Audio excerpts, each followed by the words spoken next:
Salut et bienvenue sur votre chaîne de l'actualité People. Aujourd'hui se jouera la finale de la 22e édition de la Coupe du Monde de football, un match opposant l'Argentine de Lionel Messi à la France de Kylian Mbappé.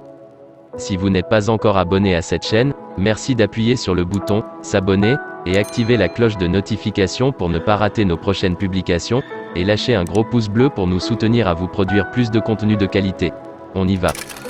2 fois sacrés, l'Argentine et la France briguent dimanche, dès 15h GMT, une 3e étoile planétaire en finale de la Coupe du Monde 2022, un sommet entre l'astre Lionel Messi et la comète Kylian Mbappé pour refermer en apothéose un tournoi atypique et décrié au Qatar.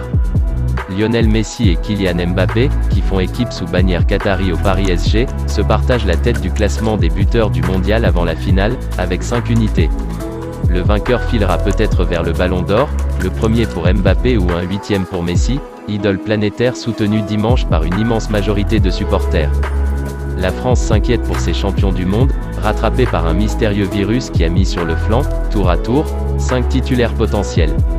Kingsley Coman, joker numéro 1, en attaque, est touché, tout comme Ibrahima Konaté et Raphaël Varane, la charnière défensive de la demi-finale face au Maroc.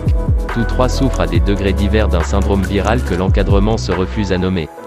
Éliminé dès les 8e de l'Euro 2020 par la Suisse, privé au Qatar d'une demi-douzaine de cadres blessés, dont Karim Benzema, et désormais amoindri par ce virus, les Bleus sont des rescapés avant de retrouver l'Argentine, qu'elle a battue 4-3 en 8e de l'édition 2018. Dans l'adversité a émergé un guide, Antoine Griezmann, ex-attaquant réinventé en milieu prêt à tous les sacrifices et à toutes les souffrances pour ses partenaires de longue date, le calme Raphaël Varane, l'insubmersible Olivier Giroud et l'increvable Hugo Lloris. En face, c'est la Messimania, pour présider à la table des légendes argentines, avec à ses côtés feu Diego Maradona, sacré en 1986, la Pulga n'a besoin que de cet ultime trophée. Il sait que c'est sa dernière chance, souligne Pablo Zabaleta, son partenaire au Mondial 2014. Contrairement à sa première finale perdue cette année-là après prolongation contre l'Allemagne, 1-0, Messi semble entouré au Qatar d'une colonie de guerriers, de Leandro Paredes à Nicolas Otamendi, en passant par Julián Alvarez, révélation offensive avec 4 buts, comme Giroud. Connaîtra-t-il la gloire du PIB de Oro, ou sortira-t-il entre larmes et solitude, comme Cristiano Ronaldo, l'autre légende de son siècle?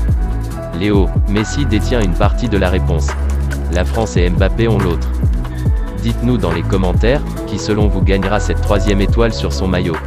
L'Argentine ou la France? Si vous avez aimé cette vidéo, merci de laisser un gros pouce bleu et surtout abonnez-vous à la chaîne pour ne pas rater nos prochaines publications. À bientôt.